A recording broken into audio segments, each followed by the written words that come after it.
Bem-vindos mais uma vez a mais um episódio aqui do Adagio in Libre. Eu sou a Night do canal Words à la Carte. Comigo está a minha partner in crime, Kátia Barques, ou Shadow Frozen, da página de Instagram com o mesmo nome. E o nosso convidado de hoje é o Nero, que é o autor da obra Oceano, o Reino das Águas. Muito obrigada por ter aceito o nosso convite. Bem-vindo ao Adagio in Libre. E a minha primeira pergunta é: já almoçaste? Eu sei porque é que estás a perguntar isso. Olá, Nights, olá, Shadow. Obrigado pelo convite, olá a todos os que estão a assistir. Queres explicar antes porque é que estás a fazer essa pergunta? Então, é assim, o Nero é uma pessoa que a alimentação é muito importante na vida dele. E quando ele não almoça ou não janta e se põe a fazer entrevistas e promoções, é assim uma pessoa mais emotiva, mais faladora. Às vezes faz assim umas meias culpas posteriormente, mas nós desculpamos tudo, porque mais vale sermos verdadeiros do que e cheios de fome, não é? Do que estarmos para aqui a inventar umas histórias. Não sei se já almoçaste, portanto eu não sei o teu nível de irritação durante esta entrevista. Bem, mas nós aceitamos. Para já não há irritação nenhuma, e para que fique esclarecido, ainda não dei nenhuma entrevista em que estivesse irritado. O que seria? Eu preciso muito de açúcares, não é? E com fome sou daquelas pessoas que não funcionam assim muito bem. Aliás, o Oceano, o Reino das Águas foi escrito à base de açúcar, como eu já tinha dito noutras ocasiões. Estou bem alimentado, já almocei. E acho que estou preparado para o que aí vem. Ainda para mais, sabendo que ias tu entrevistar-me e que já sabias desse pequeno detalhe. Também escolhemos um bom horário. Escolhemos um bom horário, não interessa a quem está a assistir, fica o mistério no ar, mas escolhemos um bom horário, estou almoçado. Portanto, acho que estou preparado. Olha, então... e relativamente ao teu percurso enquanto autor, podes contar-nos um bocadinho disso? Como é que nasceu esta tua paixão pela escrita? Sim, claro. Ora, percurso enquanto autor não há, não é? Não tenho percurso nenhum. É o meu primeiro livro, no qual eu tive um tempinho dedicado a escrevê-lo. Portanto, percurso a haver algum, começará agora, não é? A minha paixão pela escrita começou na escola, como muita gente. Eu era uma criança... pelo menos nos primeiros anos, extremamente tímido. Até aos 5 anos eu praticamente não tive amizades com crianças da minha idade.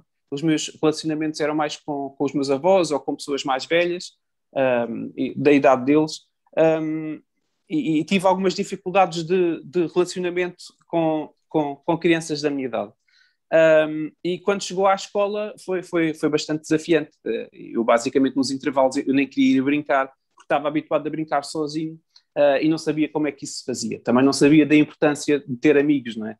E todo o meu trajeto enquanto pessoa, pelo menos até à adolescência, foi tentar desenvolver essas capacidades de socialização, não é? Para me tornar uma pessoa cada vez mais sociável.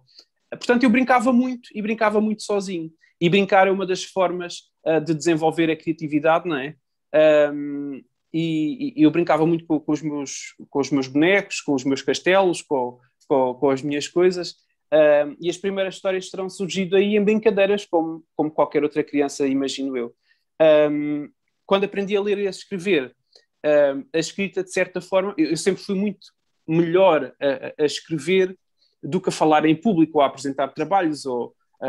é normal, eu tinha vergonha, era extremamente tímido e estava condicionado por essa dificuldade em relacionar-me com os outros. Quando começo a escrever, a escrita foi uma forma de eu me expressar, não é? Sem limitações, independentemente daquilo que os outros pensassem ou dissessem. O processo de escrita é solitário, portanto eu escrevia aquilo que me apetecia e era uma forma de me expressar. Depois da primária, a partir do 5º ano, comecei a escrever pequenas histórias, pequenos livrinhos, cortava-os, editava-os, fazia as capas e todos os anos a professora de português desse ano tinha que os ler e lá ia eu. Eram coisas muito imberbes, muito, enfim, típicas daquela idade. Quando chego ao secundário, tenho um contacto maior com a literatura, com a poesia, apaixono-me pela poesia, pela literatura, pela subjetividade da literatura, e se eu até aí eu pensava em seguir jornalismo, porque isto foi sempre um trajeto de superação. Portanto, o miúdo que tinha dificuldade em comunicar desenvolveu essas skills, essas capacidades, ao ponto de chegar ao secundário com a ideia de virar comunicador ou jornalista ou qualquer coisa do género. E quando chego ao secundário e tenho um contacto maior com a literatura e com a subjetividade da literatura, espera aí, a objetividade do jornalismo não me interessa assim tanto. Eu quero é livros, eu quero é isto. E depois ingressei na faculdade em literatura. Foi no secundário que as ideias para o Oceano no Reino das Águas apareceram, e foi aí que ele se começou a escrever. E até há 2 anos foi a minha luta, foi o meu monstro, foi aquilo que eu lutei por trabalhar. Eu sabia que queria ser escritor, e a ideia de ter cursado literatura também partiu dessa ilusão de que um curso de literatura me tornaria eventualmente um melhor escritor. Pode ser uma ilusão ou não, depende da forma como adquirirmos os conhecimentos e aquilo que fizermos com eles, e depende também das nossas personalidades, não é? Mas eu queria era escrever este livro. Eu não sabia se queria ser um escritor naquele sentido em que quero lançar um livro atrás de outro, e atrás de outro, e atrás de outro, e atrás de outro. Eu sabia que queria escrever este livro. Quando eu começo a ver que passavam-se 5 anos, depois 10 anos, 15 anos, e o livro nunca mais estava escrito, eu comecei a duvidar muito de mim, e até que ponto é que eu vou ser efetivamente essa pessoa, até que ponto é que eu vou ser efetivamente um escritor, é que o vou lançar, e depois a vida toma outros caminhos, não é?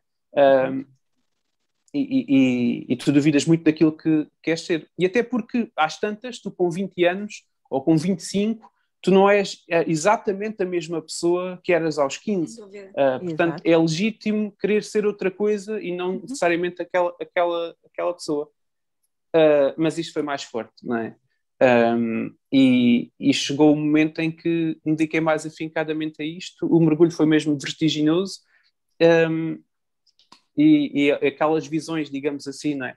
Porque eu, durante estes 18 anos em que eu estive a escrever, eu tive muito tempo debaixo d'água. Eu, mesmo que não estivesse a escrever, a minha cabeça estava a ir por aqui, estava a ir por ali, estava a ir com as personagens, estava a conhecer aquele mundo, e estava a desenvolvê-lo.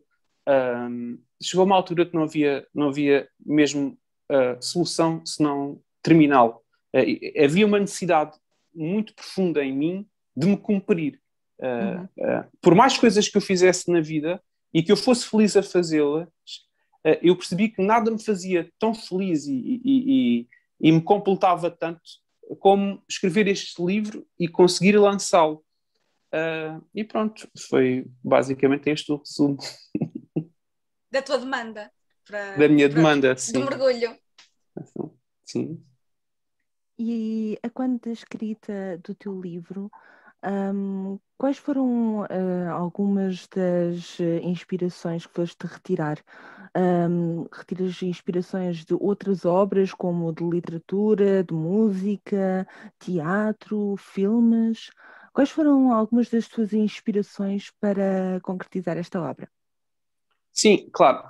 Como se vê pela estante aqui atrás, que ao contrário do que seria de esperar, não são livros, mas sim são DVDs, são filmes, é cinema. Eu, quando saí da faculdade, eu aprofundei um amor pelos filmes. E fui crítico de cinema, e se há arte que me fascina, é o cinema. E fascina-me precisamente por ser uma confusão de tantas artes. Tu acabas por ter literatura, tens uma história que é para ser contada, tens palavras na boca dos atores, tens uma estrutura narrativa, uma montagem de cenas, mas depois tens a pintura e a fotografia, portanto tens a componente visual, tens a música que faz a banda sonora, tens o silêncio aqui e ali, tens dança, eventualmente, arquitetura, enfim. De certa forma, o cinema foi uma fortíssima inspiração. De que forma? É que, para mim, e não sei se do ponto de vista dos leitores vai ser semelhante. Eu acredito que sim, e vocês, enquanto leitoras, poderão eventualmente dizer de vossa justiça. Mas O Oceano no Reino das Águas, para mim, é uma obra extremamente visual. Ou seja, Sim. eu vejo... Eu estou lá. Eu, mais do que ver, eu estou lá. Eu estou a viver um filme. Depois passa pela minha capacidade de escrita e de trabalhar a linguagem, a possibilidade de levar esse mundo visual e concretizá-lo ao ponto de quem lê conseguir vê-lo nunca da mesma forma, mas de alguma forma torná-lo visível para quem lê. E eu penso muito uma obra como O Oceano no Reino das Águas, e eu digo mesmo, penso O Oceano no Reino das Águas porque eu percebi pelos livros que escrevi depois deste que eu dificilmente vou escrever duas vezes a mesma coisa. São livros muito diferentes, com abordagens muito diferentes, linguagens muito diferentes. No caso deste, o Oceano no Reino das Águas, para mim, é um livro muito cinematográfico. Eu tentei trabalhar os vários aspectos deste livro quase como se fossem um filme. Ou seja, quem mergulhar na história, eu quero que a pessoa mergulhe e ande naquele mundo, nade naquele mundo, como se estivesse quase a assistir um filme. Seja um mergulho mesmo vertiginoso e em que visualmente veja as coisas. De certa forma, trabalhar a linguagem para que também ouça a música enquanto faz o mergulho, que tenha a percepção através das descrições de como é que são as texturas das rochas, dos palácios, das paredes. Portanto, tentei que o mergulho fosse imersivo quase como um filme é. E é por isso que o cinema às vezes conquista tanta mais gente do que a literatura, não é? Porque permite essa imersão muito maior. E, portanto, o cinema foi claramente uma grande influência. A literatura é anterior ao cinema, não é? Mas neste caso, o cinema foi uma grande influência para a literatura e às tantas isto mistura-se. Os jogos, no entanto, eu não sou assim um grande jogador. É claro que há jogos com gráficos impressionantes. Às tantas, o cinema também já se fundiu, e filmes como o Avatar, por exemplo, até quanto é que aquilo não é mais um jogo de computador do que cinema, mas, portanto, agora os conceitos já se estreitaram muito, já se mesclaram muito. Os jogos seriam eventualmente uma grande influência. Para mim não foram. Eu sei que para a maior parte dos escritores e para os amantes de fantasia são, para criar personagens, mundos, culturas, etc, etc. Etc, a fazer assim. Eu sei que sim. Para mim não foi. Poderia ter sido perfeitamente, mas não precisei desse auxílio, digamos assim. Enfim. Eu tenho que te perguntar isto, ainda por cima, tu tendo um conhecimento tão grande de cinema, se tivesses que escolher um realizador, quem seria? Para o Oceano. Sim. É difícil. Eu penso que... Não sei. Provavelmente mais do que um. E que eles fizessem... Sim.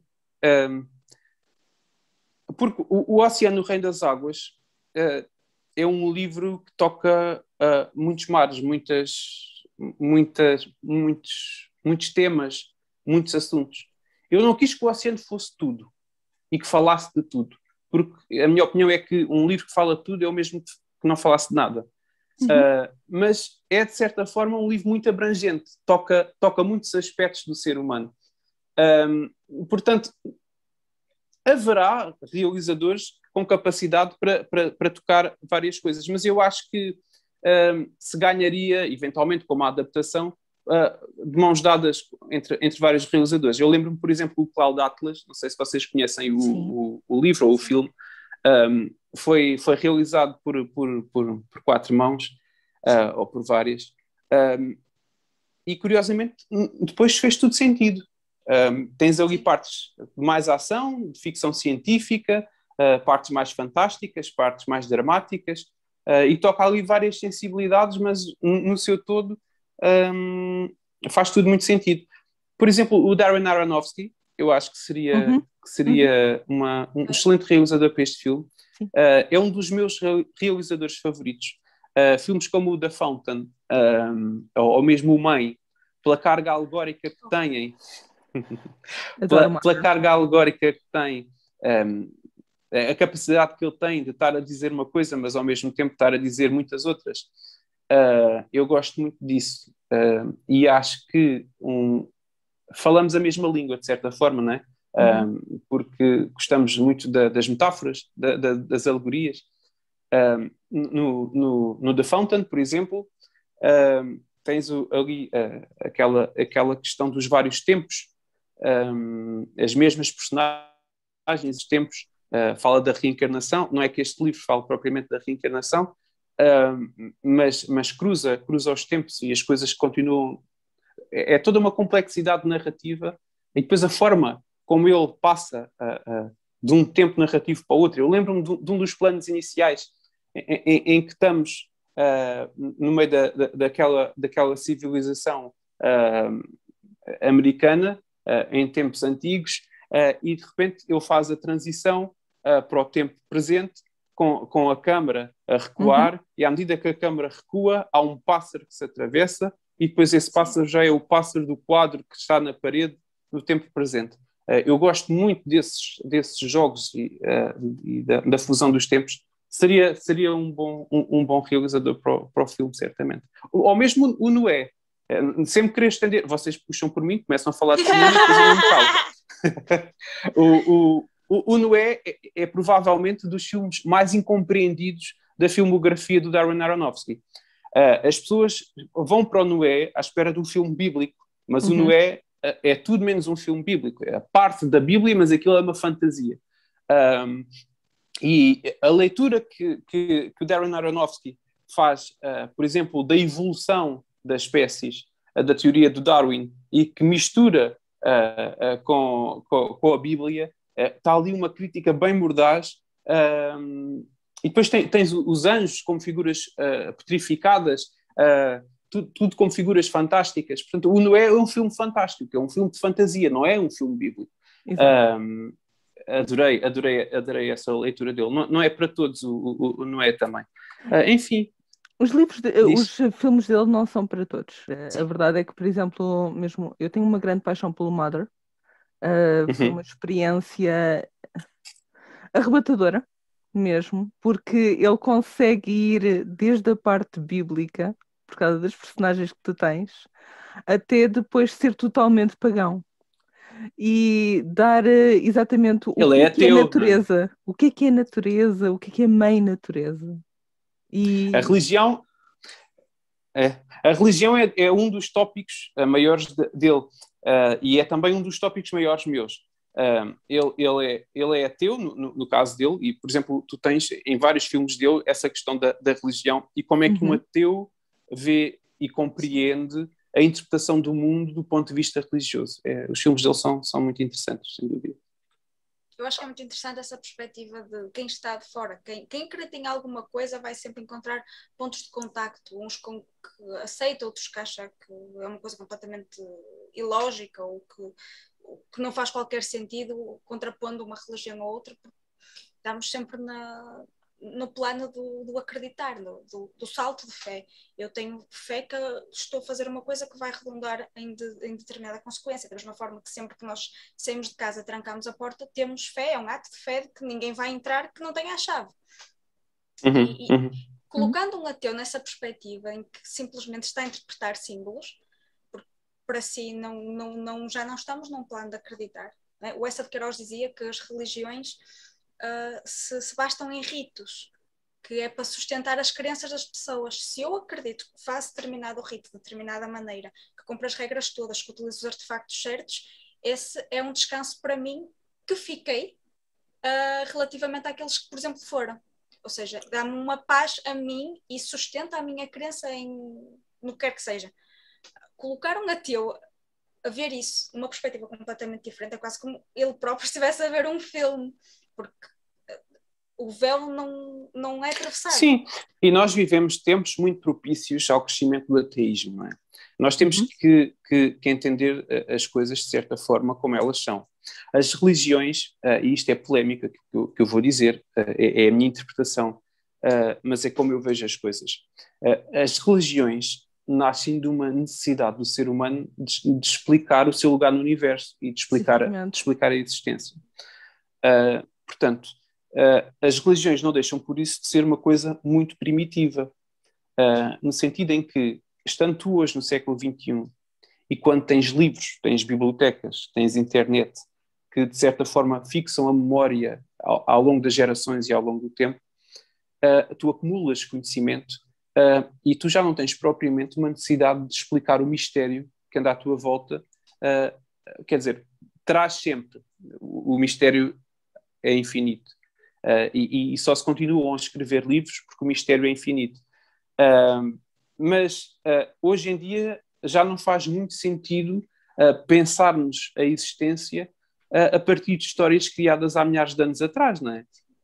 Quer dizer, é muito pouco razoável vermos o mundo pelos olhos de quem viu o mundo daquela forma há milhares de anos atrás. É por isso que a ciência também cresce cada vez mais nos nossos dias e dá uns quantos séculos para cá.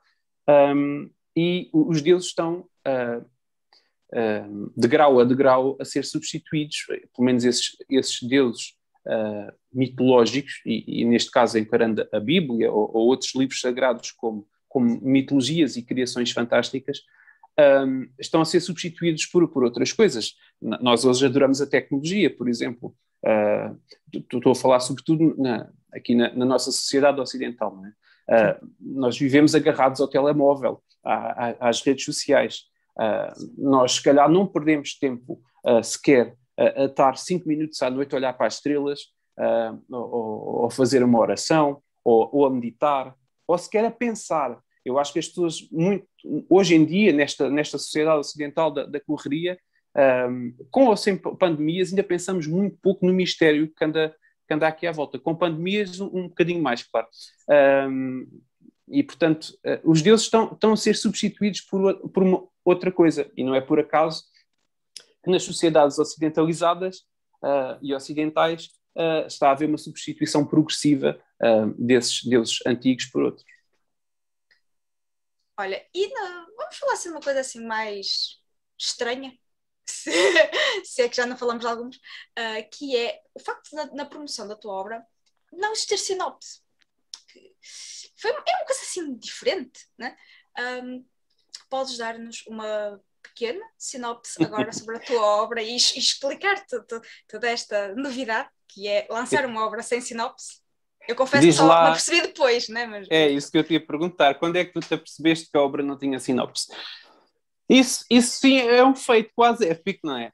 Não se lançam livros para o mercado sem sinopses.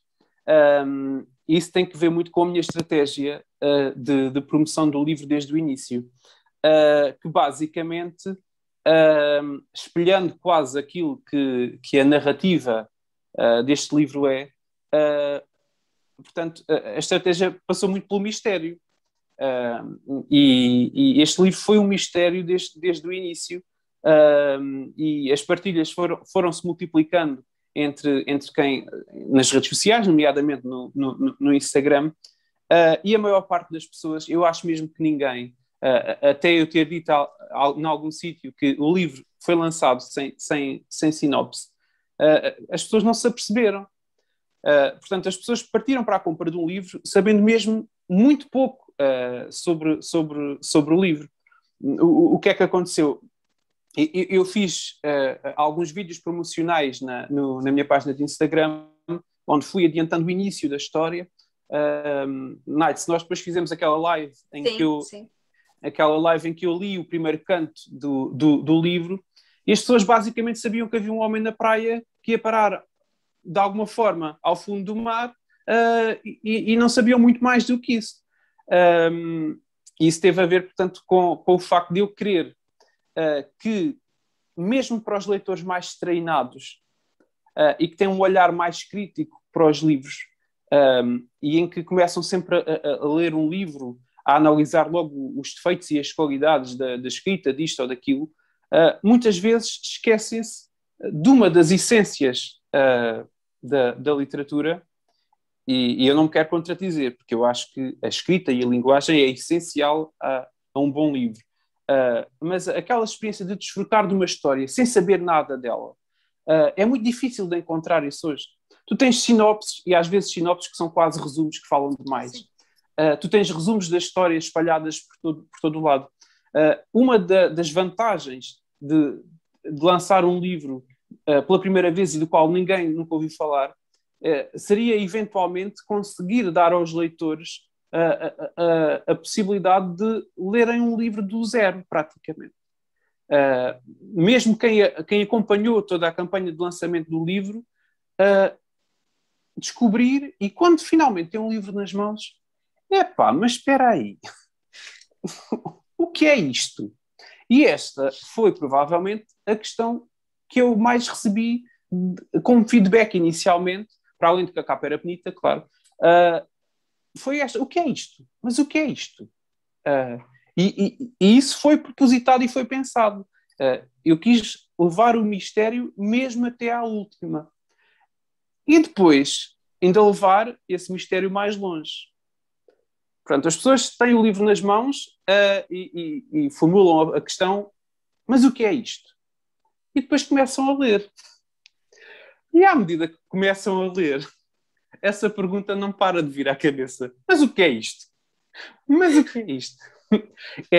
É muito difícil, creio eu, pelo menos foi essa a minha intenção, conseguir definir o oceano enquanto objeto artístico, mesmo enquanto objeto literário, a não ser eventualmente depois de lê-lo uma vez ou de lê-lo várias vezes, digo eu, e refletirem sobre ele. Porque a própria forma como a estrutura narrativa está construída vai desconstruindo permanentemente aquilo que são as expectativas do leitor. Não é que isto seja novo, mas é que, sobretudo numa história de fantasia e de alta fantasia, há um cânon, há ideias pré-concebidas, ainda para mais da história do Messias. Quer dizer, quantas histórias de Messias é que nós não temos, não é? Eu quis jogar com isso, com as expectativas de que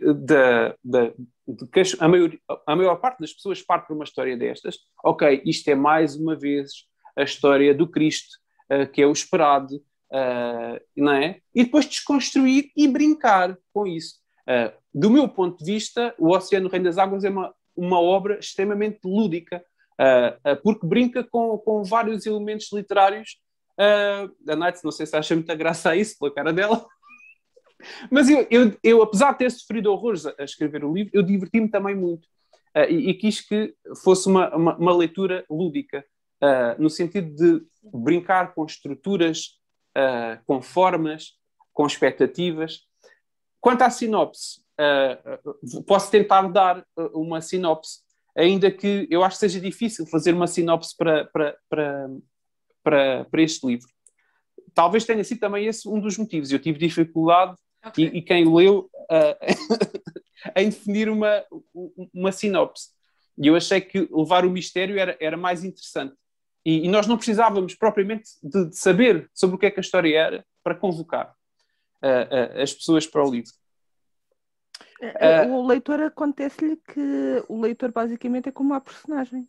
Sim. Mergulha. Chega lá e não sabe o que se está a passar. Não sabe ainda o que se está a passar. Vamos descobrindo com ele. Conforme vamos lendo. E mesmo havendo essas brincadeiras, esses joguinhos, essas atividades mais lúdicas, não é?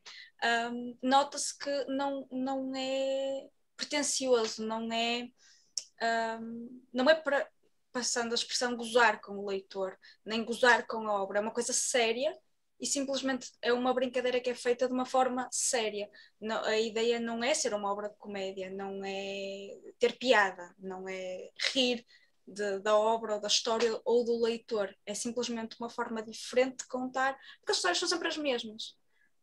Existem sempre os heróis, existem sempre as batalhas, o bem e o mal. A diferença é a forma como nós vamos contando, e nem tudo é branco e preto, há toda uma miríade de cinzentos e outras cores que vão aparecendo. Sim, como eu já disse noutras circunstâncias, eu escrevi este livro para mim e não propriamente para os leitores, mas com a consciência absoluta de que eu iria ser lido. Eu não faço, ou pelo menos não foi a minha intenção, em nenhum momento da escrita do livro e em nenhum momento da história, gozar com quem está a ler, reduzir o leitor e dizer tu és burro, tu não entendes, ou também criar uma obra exibicionista e pedante, no sentido, olha, toma lá estilo, forma, olha, vou complicar por complicar para dizer que tu és ignorante. Eu não sou esse escritor e essa não é a minha forma de ver a literatura. Agora, O Oceano, o Reino das Águas será provavelmente, e para quem estiver disposto, um mergulho e uma viagem transformadora para quem lê. E isto ainda antes da sinopse. Eu parece que estou sempre a adiar a sinopse, mas a conversa levou-nos a este ponto. Há vários tipos de leitores. Não há necessariamente um leitor superior a outro. Contudo, aí não há. Ou seja, que tipo de leitor é que nós queremos ser? O leitor que vai passar a vida toda a ler sempre a mesma coisa? A Cátia está frisada. Não. Aqui, não. Eu estou mesmo concentrada. É uma capacidade mágica que ela tem. Está concentrada. Que tipo de leitor é que nós queremos ser?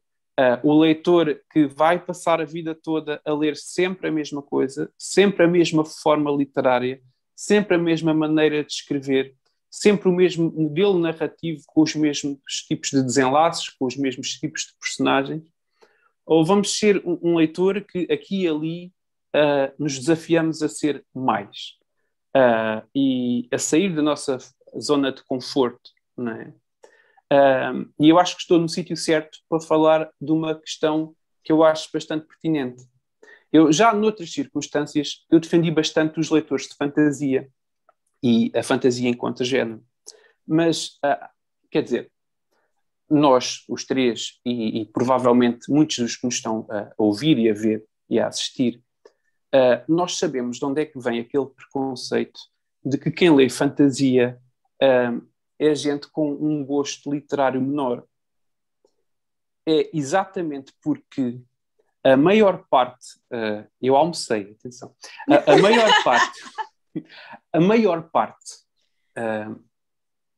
isto traz algum preconceito, estou-me a perceber agora, mas é a minha opinião. Eu creio que a maior parte dos leitores de fantasia, efetivamente, gosta tanto do género e é tão fascinado por magia e por histórias que devora livros de fantasia naquilo que eu chamo, provavelmente, o primeiro nível de leitor ou de entender a literatura, que é nós lemos para acompanhar as personagens, para nos identificarmos ou não com elas e para gostarmos ou não da história. Pronto, é um primeiro nível de entendimento de leitura. Todos nós começamos por aí. Nós lemos livros por causa da história e das personagens. Depois há outros níveis de leitura, que é, para além de lermos a história e as personagens e identificarmos ou não com elas, é a percebermos da forma como a história está escrita. Não é o que está escrito, mas como está escrito. Uhum. E esta é a questão que marca aquilo que nós chamamos um leitor mais maduro de um leitor menos maduro. Não é? O leitor menos maduro preocupa-se com a história e com os personagens. E lê, por exemplo, O Oceano, o Reino das Águas e ou gostou da história ou não gostou. Ou se identificou com os personagens ou não se identificou e vai avaliar o livro de acordo com o patamar de leitor que é e em que está. Depois, se estivermos noutro nível, vamos para além disso perceber como é que a história está construída. E as histórias não têm que ser sempre construídas da mesma forma. A, B, C, leva a D. Não é? Podemos brincar com as formas, como apresentamos as personagens, como brincamos com os tempos narrativos, como brincamos com os narradores, como conduzimos o suspense e o mistério ao longo da história. E isto leva-me finalmente à sinopse do livro. O leitor começa com uma personagem principal. A personagem principal é apresentada sem nome, é chamada de homem. Portanto, é um nome bastante genérico e qualquer pessoa se identifica com aquela personagem. Não estou a falar do género da personagem necessariamente, mas é o homem com H maiúsculo. Portanto, é um ser humano que está na praia e é atraído pela luz de um búzio e por uma visão profunda do oceano. E a partir daí, aquilo que o homem morre, não é? E nós, sem a nossa mente fantástica, percebemos, ok, mas é claro que ele morre, ele submerge, está morto, não é possível acontecer mais nada. E é aí que os leitores de fantasia, que o género ganha forma, não é? Ele renasce. E o livro é sobre esse renascimento e sobre essa segunda possibilidade do homem interpretar o papel dele no mundo e tentar ver o mundo através de outra cultura, de outra religião, de outra forma de ver a vida. E o leitor, o olhar do leitor cruza-se com o olhar do protagonista desde o primeiro instante. Nós não sabemos nada sobre o protagonista, nem sequer o nome. Nós não sabemos que idade é que ele tem. Nós não sabemos de onde é que ele veio. Não sabemos a família a que pertenceu. Não sabemos do passado dele. Não sabemos nada. E vamos com ele para aquele mundo.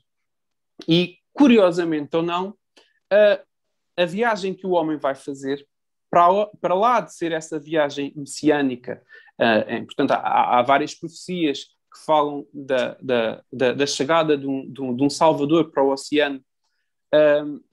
A viagem desse homem vai ser uma viagem de autodescoberta, não é?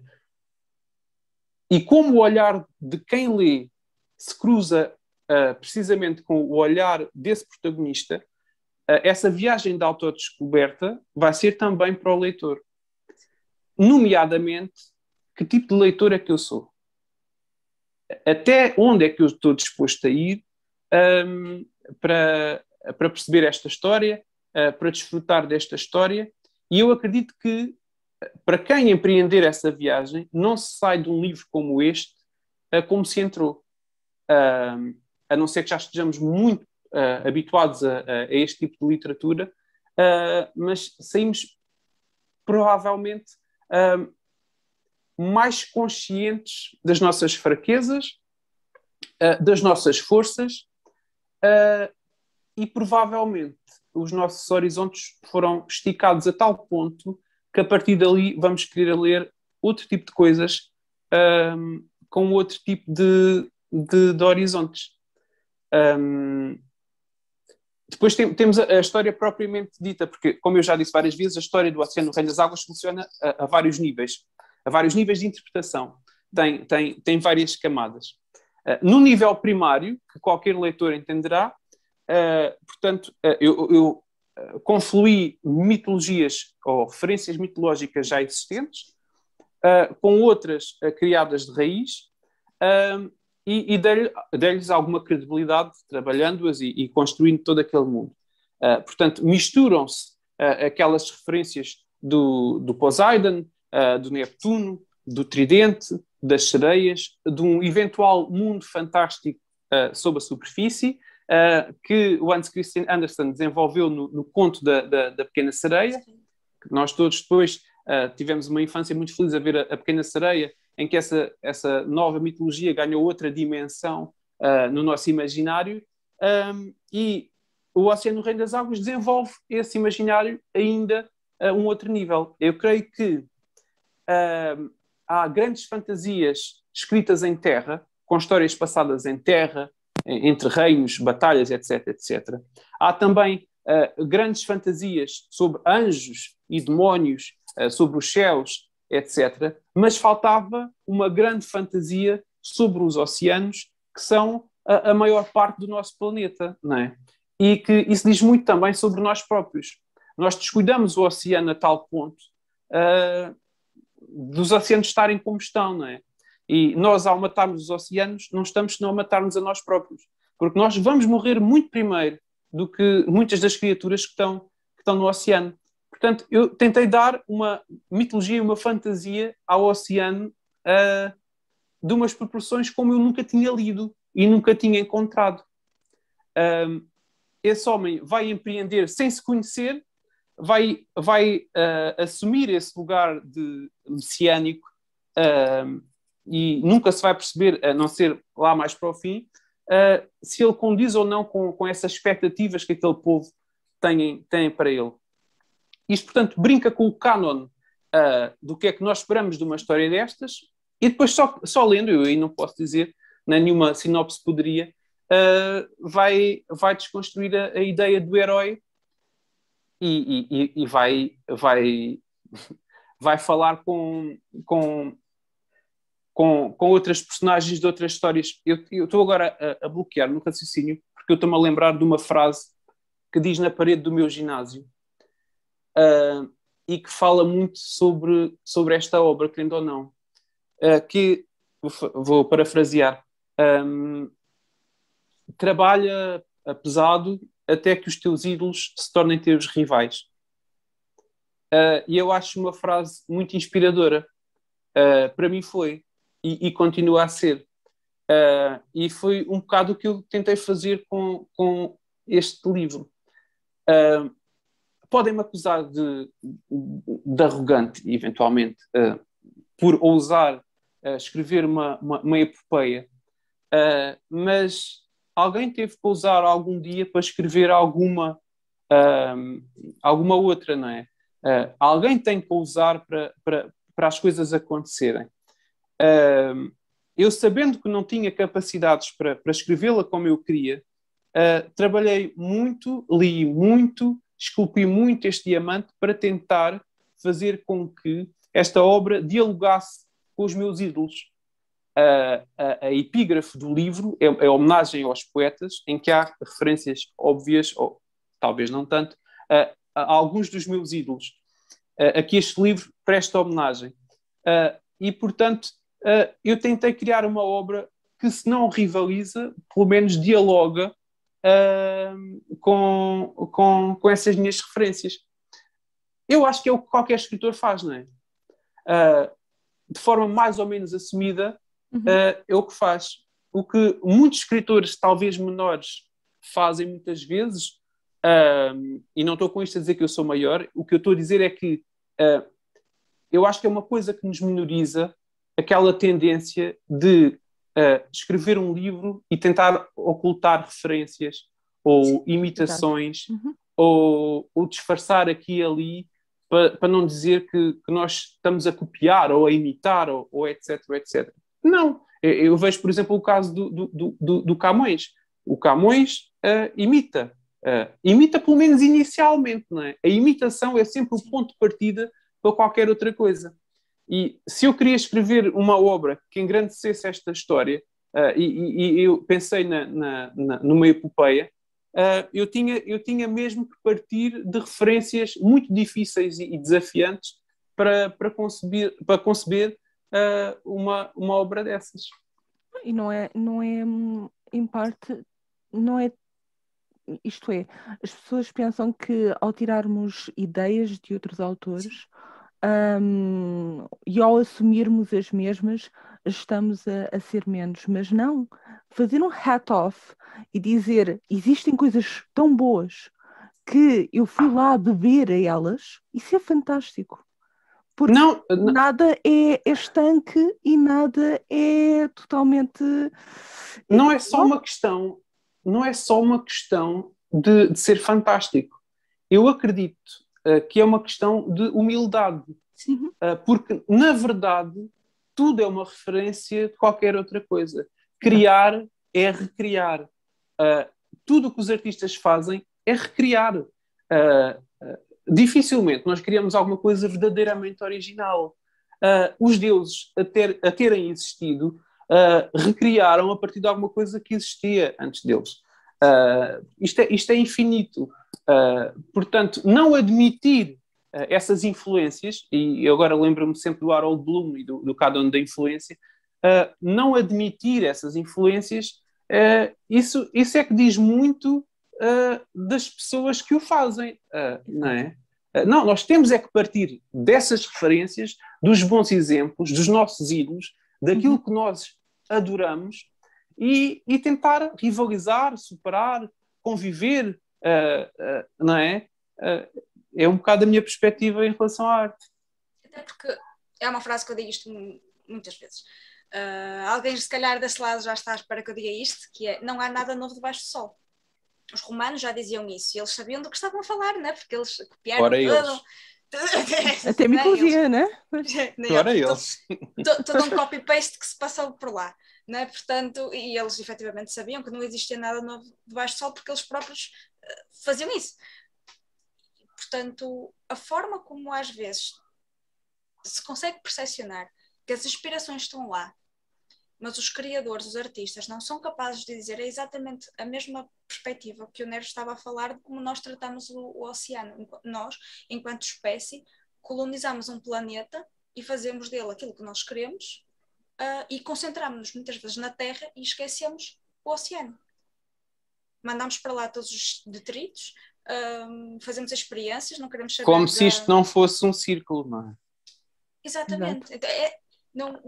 Não é o baixar, nós não temos que nos baixar, nós não estamos a colocar-nos abaixo de outros criadores ou das criaturas do oceano, nós estamos simplesmente a descer do pedestal em que nós próprios nos colocamos muitas vezes e estar ao nível daquilo que temos que estar, não é? Nós não somos uma espécie especial só porque aprendemos a comunicar e a colonizar o planeta quando não o respeitamos.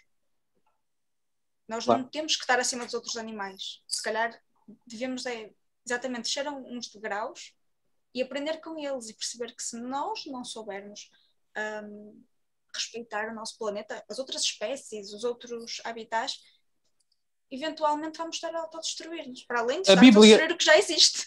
A Bíblia nisso tudo diz tudo logo no início, não é? Nós somos pó e ao pó voltaremos. Nós somos todos pó.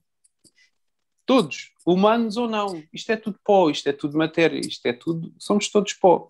E os próprios planetas, por acaso ou não, eles têm a forma de um círculo, não é? Isto é tudo um círculo. Nós hoje somos isto, amanhã somos outra coisa. Enfim, onde isto nos levou? Estamos profundos, hein? Estamos profundos. Nós queremos uma sinopse e acabamos de falar... Por momentos pensei que estávamos a falar da trilogia dos mundos paralelos do Philip Pullman. Deixa-me lançar assim um desafio, mas vocês estão as duas a ler e do ponto até ao ponto em que leram neste momento, vocês conseguem fazer uma sinopse do livro ou daquilo que vocês acham que o livro está a ser? É difícil, não é? É difícil. É difícil. É difícil porque... Mas o que eu acho interessante é que, tal como a sinopse, que é difícil de se fazer, a entrada no livro, nós também não conhecemos nada, até mesmo tu dizes que realmente existem certas mitologias que são utilizadas, como é o caso das sereias, mas nem as sereias têm o mesmo nome. Exato. Sim, as sereias não são uma mitologia, são uma referência mitológica. São uma referência mitológica. Assim, ganham um novo nome. Sim. Dizem-me, foi um dos primeiros feedbacks que eu recebi, é que o início do livro é um bocadinho, estranha-se muito. E geralmente, quando se referem ao início, referem-se ao prólogo. Aquilo que as pessoas estavam preparadas, e quem assiste aos vídeos que estão disponíveis online, no meu Instagram, por exemplo, ou no YouTube, eles têm acesso ao início da história na praia com o homem. Mas aquilo que eu nunca falei a ninguém é do prólogo. e o que vem antes disso. E o prólogo faz quase como a Bíblia faz a gênese daquele mundo e fala de forma muito sucinta dos principais episódios da criação, para nós percebermos como é que é aquela cultura. As pessoas, quando chegam ao livro e deparam-se com o prólogo, de repente recebem muitas informações, personagens, não sei o quê, e não estão à espera. O que é isto? Mas depois passam ao canto um homem na praia e... ok. Já é mais confortável. Não sei nada, mas já estou mais confortável. Respiram fundo e vão andando e depois nadando por ali fora. E só mais tarde é que vão perceber porque é que o prólogo é assim, qual é a importância do prólogo, e o prólogo quase pode funcionar como um anexo, não é? À medida que avançamos na leitura, vai ser necessário voltar ao prólogo. Não se esqueçam que isto é um livro sobre círculos. Portanto, é muito provável que tenham que voltar até chegarem ao final, ao prólogo, ao início, para fecharem os vossos próprios círculos enquanto leitores do livro. Se calhar a sinopse só será possível depois de se fechar todos os círculos. Pois, boa sorte. mas agora parou tudo. Porque é importante dizer, estamos aqui a falar do livro e com dificuldades em fazer uma sinopse. Fazer uma sinopse pode ser fácil como pode ser difícil, depende da pessoa que o lê e das intenções que essa pessoa tiver. E com isto, é importante dizer que estamos aqui a falar da dificuldade de escrever e de apresentar uma sinopse sobre o livro, inclusive a vocês, mas acho que é importante dizer uma coisa, é que apesar disso, apesar de não termos sinopse e de estarmos a falar de um livro com uma história que prende, mas que é tão difícil falar sobre ele, vocês, por exemplo, não pararam de ler, ainda não abandonaram o livro. E porquê? Não é? Portanto, acho que o mistério é uma das condições sine qua non que as pessoas e que os leitores têm têm que lidar com ele para perceber o que é que se está aqui a passar neste livro. E além de esta obra não ter uma sinopse, não teve uma sinopse, mas teve uma técnica de marketing muito interessante. Foi passada a palavra de uma forma muito, muito interessante. Podes-nos falar um pouco mais sobre isso? A forma de divulgação do Oceano? Claro que sim. Foi surpreendente, na verdade. Eu não estava à espera que acabasse por ganhar a amplitude que ganhou. Embora isto tivesse sido tudo muito estruturado desde o início para que isso acontecesse. É claro que nós escritores, nós temos todos personalidades muito diferentes. E escrevemos coisas diferentes todos. Mas se pensarem bem, se há pessoa habilitada para desenvolver uma campanha de marketing bem-sucedida, é um escritor. Porque uma campanha de marketing, construir uma campanha de marketing é quase como construir uma história. É claro que tu vais lidar com personagens perante as quais não tens qualquer tipo de controle, não é? Mas não deixa de ser uma história em que tu tens que estruturar as coisas muito bem, e foi isso que eu tentei fazer. Eu acho que conheço muito bem o público de fantasia e sei como é que nós gostamos que os filmes sejam feitos, que as promoções aos filmes sejam feitos, como é que gostamos das histórias que vão crescendo e que vão ganhando proporções cada vez maiores, e gostamos de nos prender às personagens e a isso tudo. A campanha de marketing do Oceano foi de certa forma foi isso. Como é que eu vou tornar um poema épico em 2021 um sucesso de vendas, ou se não for um sucesso de vendas, pelo menos pô-lo na boca de toda a gente? Esse era o desafio. Como é que eu vou fazer isso? E depois, portanto, eu tenho que tornar isto atrativo. Mas é claro que se eu der às pessoas uma coisa atrativa, mas se a coisa não tiver qualidade e não for um bom produto, eu estou a dar um tiro no pé, não é? Eu tenho que estar consciente que o produto que eu tenho para oferecer às pessoas tem qualidade. Ainda que seja a minha qualidade, e valha isso o que valha. E então eu comecei aos poucos. Primeiro, qual é o público do meu livro? E eu sabia que este livro tem 2 tipos de público. Ao ser um poema épico e fantástico, eu vou chegar às pessoas que gostam de poesia épica e às pessoas que gostam de fantasia. Onde é que estão as pessoas que gostam de fantasia épica e onde é que estão as pessoas que gostam de fantasia? Não é? Qual é o canal que eu tenho que me permita chegar mais facilmente a esse público? E é o Instagram hoje em dia, não é? Hoje a comunidade maior de leitores, onde há mais partilhas, é o Bookstagram, é o Instagram. E eu sabia disso. Portanto, é lá que as pessoas estão, é lá que o livro tem que estar. Foi muito mais difícil chegar ao público que gosta da poesia épica. Porque quem gosta de poesia épica, e com isto digo, as pessoas que leem os Lusíadas, ou que leem a Eneida, que leem a Odisseia, a Ilíada, esse tipo de público tendencialmente ainda não está nas redes sociais, ou pelo menos no Instagram, ou demora mais a estar, ou tem mais resistência para estar e partilhar leituras e partilhar conteúdos e até partilhar a identidade no Instagram. Eu sei do que falo, eu vim da Faculdade de Letras, sei como é que é o meio, não é? Portanto, seria muito mais difícil chegar a esse público. E para isso eu teria que tornar o produto visível nos canais onde essas pessoas estão e tentar atraí-las. E isso aconteceu. E depois atrair o público de fantasia. O público de fantasia não é necessariamente o público de poesia épica. Eu tinha perfeita consciência disso.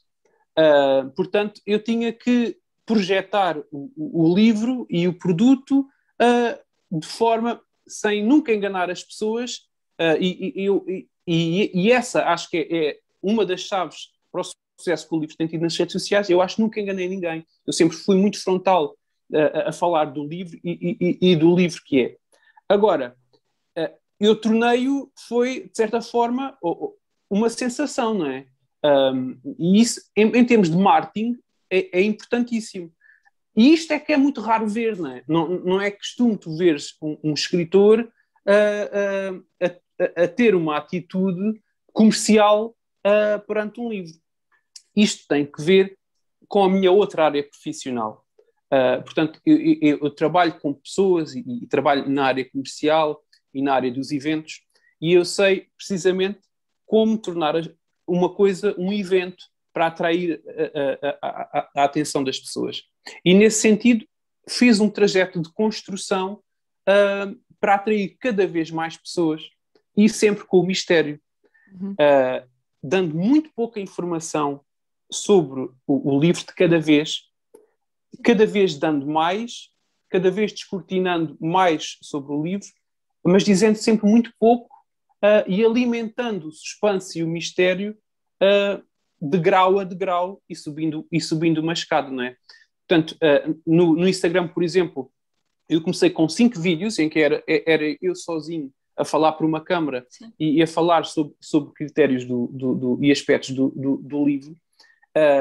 Eu nunca tinha feito uma live, eu nunca tinha falado para a câmara, nunca tinha publicado vídeos nas redes sociais.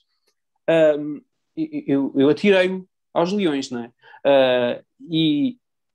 O primeiro vídeo eu fiquei assim mais tímido, a falar assim meio anestesiado, assim muito calminho. Eu acabei o vídeo e pensei, este vídeo não está bom. Mas depois eu pensei, não, está ótimo.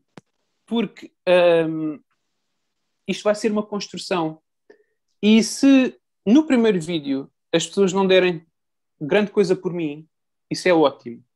É ótimo para começar. Porque é assim que acontecem nas histórias épicas. Nós não damos muito por aquelas personagens e depois as personagens fazem acontecer, não é? Portanto, ótimo, está ótimo. E de vídeo para vídeo, e foram 5, como são 5 os círculos do livro, portanto, eu fui espelhando essa estrutura, escolhi os dias 5 para fazer certos lançamentos ou certos anúncios. Portanto, houve toda essa simbologia e esse mistério a envolver o marketing desde o início. Eu, de vídeo para vídeo, fui dando cada vez mais de mim, fui-me tornando cada vez mais expressivo e, parecendo que não, as pessoas foram-me conhecendo cada vez melhor e criando apetite em relação ao livro. Depois tivemos uma nova fase de marketing em que já não fui só eu e em que eu convidei 5 pessoas que eu achei que dariam ótimas conversas para falar sobre o livro. A Nights foi nessa altura uma delas. Podias ter sido tu, Kátia. Eu já acompanhava este vosso projeto. Foi a Nights, mas o destino ou o acaso quis que estivéssemos todos aqui juntos. O acaso escreve o destino das coisas. Todas as coisas, exato. E essas pessoas, muito gentilmente, acreditaram no projeto, sem saberem também o que é que era. E isso eu tenho que ser muito grato a essas pessoas, não é? À Nights, à Sara Martins dos Livros da Pipoca, ao chefe dos livros, ao capítulo M, à Madalena, não é? Porque eles não conheciam, eu era um autor desconhecido e eu podia estar prestes a lançar um livro de porcaria que podia pôr em xeque a credibilidade de cada uma destas personalidades no meio em que estão, não é? Mas eu sempre fui muito cuidadoso com isso e eu acho que também sempre fui muito respeitoso com as pessoas que convidei. E mais outra coisa. Eu fiz tudo para que toda a visibilidade que cada um deles me pudesse dar, junto das suas esferas, eu também retribuísse essa visibilidade. E fosse um jogo equilibrado desde o início. Portanto, eles dão, mas eu também dou. E essa também é uma postura que não se vê, se calhar, muito nas editoras ou em quem divulga livros. Ter essa capacidade de dizer o nome deles, identificá-los, partilhar o nome deles e, ao mesmo tempo que a minha onda ia crescendo, as ondas deles também cresciam graças à minha e vice-versa. E a onda foi se engrossando cada vez mais. Isto fazem-se as 5 conversas praticamente sem eu ter revelado nada do livro. Tinha revelado o frontispício e pouco mais. Quando acabam as 5 conversas, poucos dias depois, eu revelo a capa. E eu disse que não estava à espera. E eu sempre fui muito cuidadoso nos pormenores que ia libertando nas redes sociais. E eu acho que o primor estético da capa naquele pequeno vídeo com um bom grafismo surpreendeu muita gente. Depois com aquela música surpreendeu muita gente. E naquela, eu não sei, mas foram dezenas e dezenas e dezenas de partilhas da capa. Aquele cover review estava em todo o lado. E foi ótimo que seguiu, não é? Eu acho também, eu acho também, pegando aquilo que tu disseste, e eu posso atestar porque eu estive enfarinhada nessa onda, que nada mais nos agrada que reconhecerem aquilo que nós fazemos. Muito pouco, assim. E eu acho que as pessoas sentiram isso, sentiram que estavam a entrar todas as pessoas que partilharam, que foram deixando opiniões, que foram comentando os vídeos, que iam falando enquanto estávamos a fazer as lives, que vinham às vezes falar, me aconteceu, estás a promover este livro e conta mais e tal, e eu cheguei a um ponto está sério, o que é que eu vou dizer porque eu não sei lá muito, não é o que é isto? Mas eu acho que as pessoas sentiram que estavam a entrar a fazer um mergulho, em que todos estávamos submersos. E havia precisamente essa partilha. Havia esse, esse apoio mútuo. É incontornável, sempre que nós partilhávamos alguma coisa, nem que fosse um obrigado pela partilha, ou uma repartilha, ou eu estou a ver, eu sei que tu estás desse lado, da mesma forma como eu sei que tu estás aí, e essa sinergia, essa troca de energias que confluiu é extremamente importante. Eu acho que muitos de nós migramos para o digital, para encontrar uma tribo com que nos identificássemos, era também disso que nós estávamos à procura. E o sucesso da divulgação do livro, do passo à palavra, passou muito por essa submersão conjunta entre, neste caso, o autor, algumas pessoas que foram escolhidas para a divulgação e os próprios leitores. Sim. Não sei se a Kátia pode concordar que estavam ligeiramente... Sim, e pela confiança, eu acho que houve muita confiança entre nós. E eu não me esqueço, na noite em que eu fiz a quinta live, e que foi contigo, e em que eu finalmente leio o primeiro canto às pessoas, isso não passa na câmara, mas eu, quando acabei de ler, eu senti vibrações a saírem de mim de uma forma, porque eu nunca tinha mostrado nada do livro propriamente ao mundo, não é? Aquilo foi um momento verdadeiramente especial para mim. E depois foi engraçado perceber, porque nós, depois dessa live, fizemos um pequeno convívio no Instagram entre todos os que fizeram as conversas, e o Miguel disse uma coisa muito gira. Ele disse: eu não sei se vocês têm a sensação, não sei se te lembras, Nike. Ele disse: eu não sei se vocês têm a sensação que eu tenho, mas eu sinto como se tivesse feito parte de uma coisa especial. Sim. De uma história épica, de um momento épico. Foi qualquer coisa assim que ele disse. E foi um bocado isto que aconteceu. Houve uma construção em que quase estávamos todos em conjunto, eu e convosco, a trazer isto das profundezas cá para cima. E desinteressadamente, percebes? Por amor à arte, por acreditar no livro, pelo convívio uns com os outros, e eu acho que isso foi muito bonito. Também foi por isso que eu vos escolhi. Eu sou uma pessoa, eu digo sempre, quase sempre isto, eu sou muito intuitivo nas relações que tenho com as pessoas, e com quem escolho falar ou não. E eu vi em vocês boas pessoas, e eu cada vez mais acredito nisto. As pessoas, por muito que percebam de literatura, ou que percebam de outras coisas, se não forem, e se eu não sentir que são boas pessoas no fundo, dizem-me cada vez menos.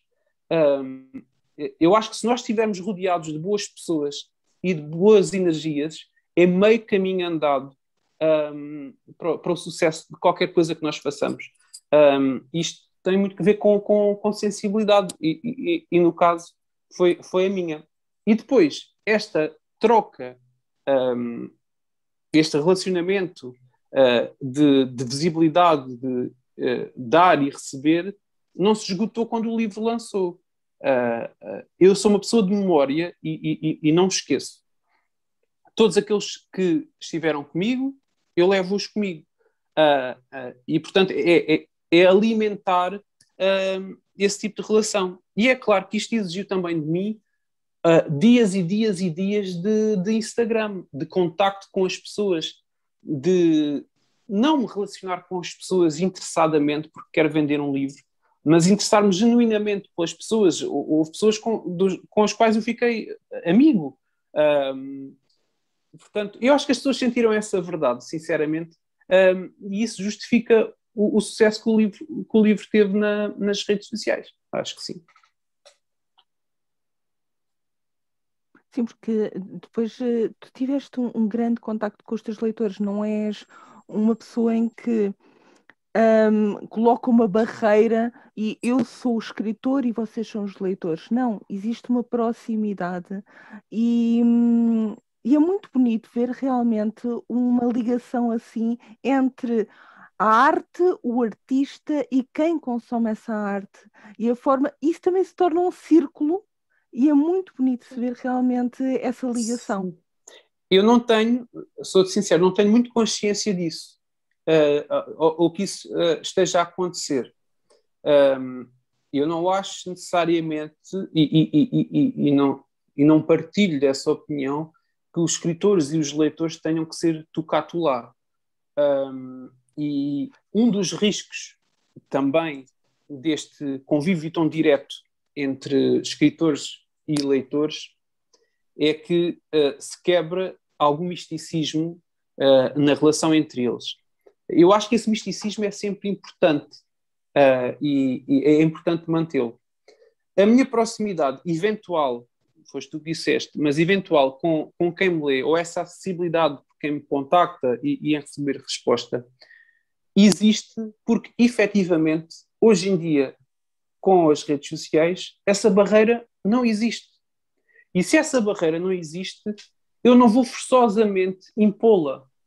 Eu posso escolher, e como eu posso, qualquer outro escritor pode, responder ou não responder. Alimentar ou não alimentar. Eu não sei se escolho alimentar, mas é uma questão de educação. Se as pessoas se dirigem a mim e estão interessadas no livro que eu escrevi, eu respondo. Para mim é a coisa mais natural do mundo, percebes? Não há por que impor essa barreira. Agora, apesar de haver eventualmente essa acessibilidade, no meu caso, entre escritor e leitores, isso não quer dizer que eu seja aquele tipo de escritor que debate a história e os aspectos da história e das personagens com os leitores. Isso não acontece. Eu escrevi o livro está escrito, escrevi o monstro, como eu disse muitas vezes, que me atormentou durante tanto tempo. Agora amanhã-se. Agora o livro é vosso. Vocês as duas, inclusive, criaram uma leitura conjunta do livro com variedíssimas pessoas. Convidaram-me para fazer parte do grupo e eu educadamente disse que não, porque, no meu entender, não faz parte do autor acompanhar a leitura tão de perto. Eu acho que aí quebraria um certo limite ético, quase. O livro, a partir do momento em que vocês o têm, é vosso. A leitura é uma experiência vossa. Não faz parte eu estar a acompanhar, há quase uma promiscuidade, não faria sentido. Eu não aceitei por não gostar de vocês, ou por não aplaudir a vossa iniciativa. Muito pelo contrário, eu acho é que, na forma como eu vejo os autores, o meu lugar não era ali, não pertencia. O livro agora é vosso. Não quer dizer que eu não discuta um aspecto ou outro convosco, se me perguntarem. Mas as interpretações serão sempre vossas. Sim, porque... Existe um livro por cada leitor, ao fim e ao cabo, porque a história vai sempre sendo diferente. Apesar de nós vivermos através dos olhos do homem, do Messias, é também a nossa experiência e a nossa leitura que nos vai dar um livro. Com certeza a Cátia vai ler uma coisa completamente diferente, ou fazer a sua própria interpretação. Ainda para mais num livro destes, em que a carga subjetiva e interpretativa é tão grande, não é? E depois o facto de também ser poesia também potencia essa dimensão interpretativa e subjetiva e metafórica, porque eu, ao servir-me de mais recursos estilísticos na linguagem, isso acontece naturalmente, não é? Exato. Eu gostaria de te perguntar, né, relativamente ao world building do livro, porque do world building, inclusivamente, tu tens este maravilhoso mapa que está aqui. Do postal. Exatamente, este é do postal da Feira do Livro, mas a obra também tem o mapa. E gostava de te perguntar sobre exatamente o world building, a criação das personagens, como é que foi todo esse processo. Porque é muito rico, é mesmo muito, muito rico. Sim, e eu acho que, eventualmente, as pessoas não terão essa percepção, ainda para mais sabendo que, geralmente, as histórias de alta fantasia têm muitos volumes e têm muitos volumes para desenvolver essas mitologias, esse world building, esse mundo fantástico, e aqui estamos perante um livro que é um volume único, não é? E como assim este livro consegue ter tanta riqueza em termos de mundo fantástico como uma saga de 7 livros, por exemplo? E digam vocês, não é? Quer dizer, claro que sim. Tem muito que ver com a forma como o livro é construído. O livro inicialmente, quando comecei a escrevê-lo, quando nem sequer era para ser um poema ainda, eu tinha 15 anos e seria prosa, o livro tinha um núcleo de personagens mais reduzido naturalmente. O mundo era muito mais pequeno. E o círculo, digamos assim, da história era mais pequeno. Começa a ganhar dimensão a partir do momento em que eu vou escrevendo, não é?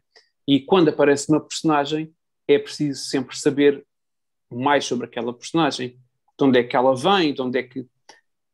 Eu não quero com isto dizer que eu sinta, enquanto escritor, a necessidade de depois desenvolver quase uma história para cada uma das personagens. Uhum. Eu sei exatamente qual é a história que estou a contar e se essas informações acerca dessa personagem existirem, mas não acrescentarem propriamente para a história global, para a história principal, não há grande necessidade de eu as mostrar. Posso dar uma informação ou outra extra no glossário, mas quer dizer, como eu não quero fazer essa saga de muitos livros, não há essa necessidade.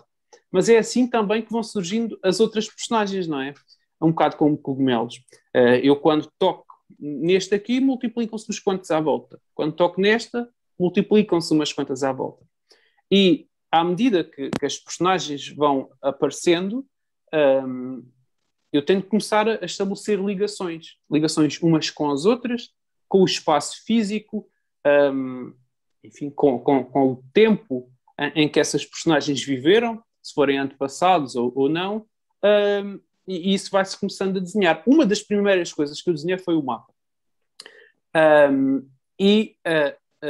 A personagem inicialmente estava numa ilha, alguns no Pacífico, isto inicialmente, quando eu tinha 15 anos, e a história começava numa ilha do Pacífico. E então eu sabia que a configuração do fundo do mar seria mais ou menos correspondente ao Oceano Pacífico. É o que temos aqui. Portanto, aqui não temos um mapa cientificamente, aqui deste lado, um mapa cientificamente desenhado, não é? Até porque o mundo onde o oceano acontece, não temos a ciência e o conhecimento tão desenvolvido como o mundo que aqui temos, nem sequer como o nosso mundo medieval, por exemplo. É um mundo que tem crescido a outro ritmo.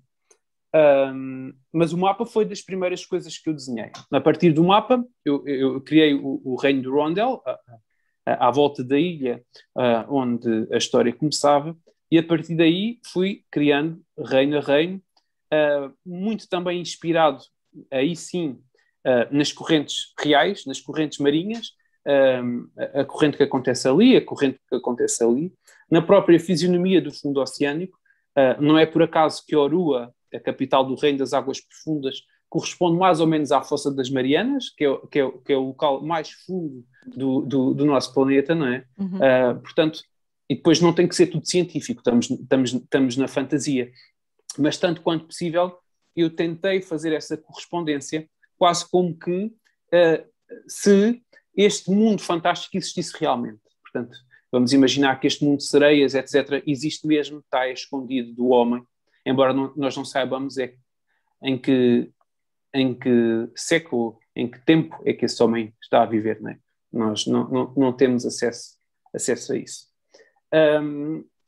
E depois fui mais ou menos imaginando o percurso do homem, o itinerário dele lá por baixo, que desenhos é que se fariam com as trajetórias das personagens, e umas foram puxando as outras, e depois, como eu estava a dizer inicialmente, eu quis dar essa perspectiva quase cinematográfica das coisas, em termos de riqueza para o leitor, de fazê-lo ter contacto com as texturas dos palácios, disto e daquilo.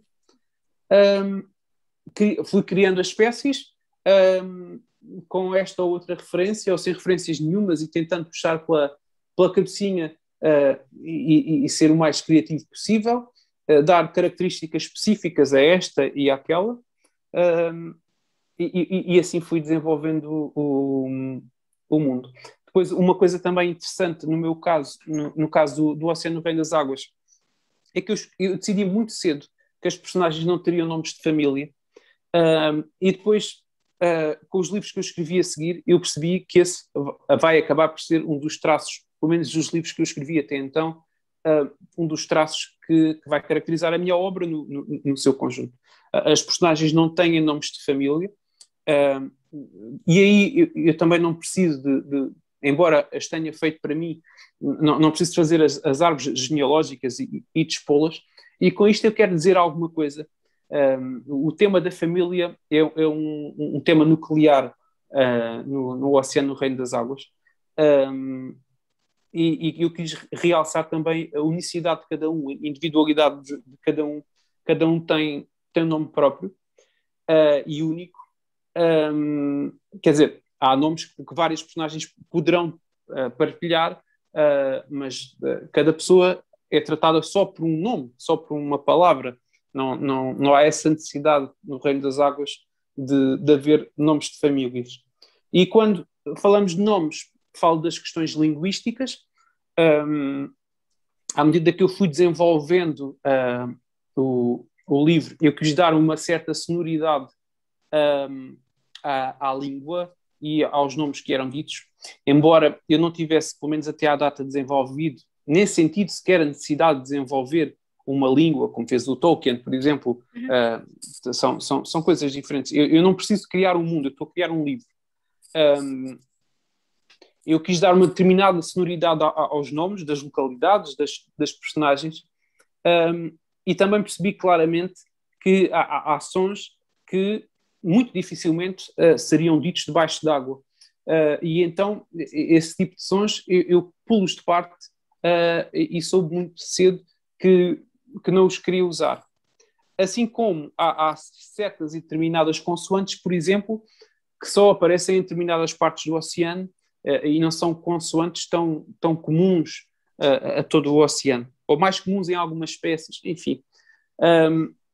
Aos poucos, o mundo foi ganhando densidade, texturas, riqueza, não é? E é isso que tu estavas a perguntar, foi assim que se foi fazendo.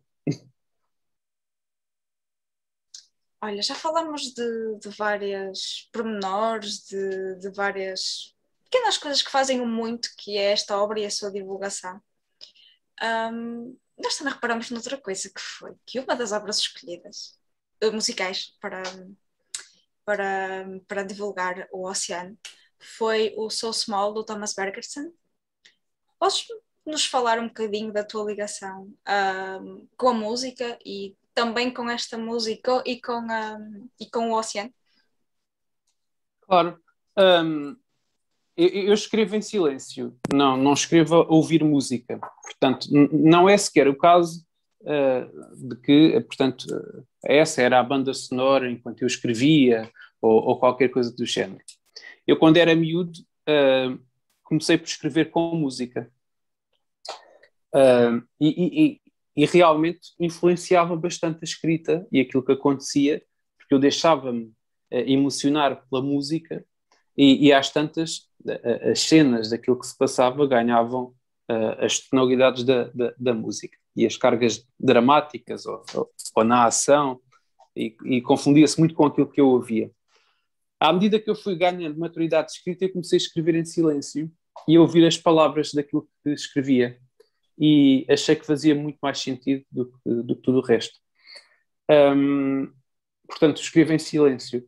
Agora, como eu tinha dito que eu estive nesse reino durante muito tempo, e imagino o filme a acontecer dessa história, eu sei mais ou menos quais são as sonoridades que uma eventual banda sonora do livro ou desse filme venha a ter. E da mesma forma que em termos linguísticos há certos sons que não se usam no linguajar deles, também há certos instrumentos que não se poderão ouvir, ou pelo menos de forma muito presente. Se há instrumento que faz sentido e que se ouve muito debaixo d'água e que tem muito a ver com a música que se ouve no Reino das Águas, se há instrumento é a voz de quem canta, pela palavra, pelo som. O So Small é uma música que assim que eu a ouvi, senti-me imediatamente transportado para aquele mundo e para os acontecimentos que me estavam a acontecer ao longo do processo de marketing.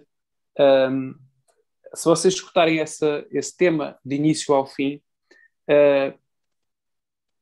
o tema começa muito baixinho, muito piano, com poucas vozes. Até se ouvem as respirações.